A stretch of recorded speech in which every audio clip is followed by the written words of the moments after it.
పత్తి పంటకు పొగాకు లద్దె పురుగు ఆశించి తీవ్రంగా నష్టపరుస్తుంది. ఇదందరికీ తెలిసిందే. అయితే మనం అశ్రద్ధ చూపితే పైరునే కాకుండా పక్కనున్న మిగతా పంటలకు కూడా ఆశించి ఆకులు తినేసి పూత, కాత రాకుండా చేస్తుందని శాస్త్రవేత్తలు వివరిస్తున్నారు. ఇక దీని నివారణకు మనం ఏం చేయాలో ఇప్పుడు తెలుసుకుందాం. సకాలంలో సస్యరక్షణ చర్యలు తీసుకుంటే మంచిదని నివారణ చర్యలు తెలియజేస్తున్నారు చాలామంది శాస్త్రవేత్తలు.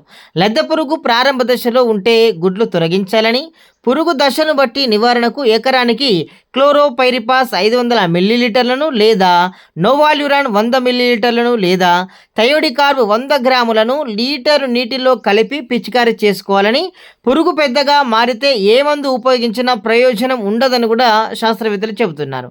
ఆ సమయంలో నివారణకు బెల్లంతో విషపు ఎర తయారు చేసుకొని సాయంత్రం వేళల్లో సాళ్లలో లేదా మొక్కల మొదలలో వేసుకోవాలని, బెల్లం తీయదనానికి పురుగులు ఆకర్షితులై ఉండలు తిని చనిపోతాయని కూడా శాస్త్రవేత్తలు, అధికారులు చెబుతున్నారు. ఈ యొక్క విలువైన సమాచారం మీకు ఉపయోగపడుతుందని మేము నమ్ముతున్నాము. Thank you so much.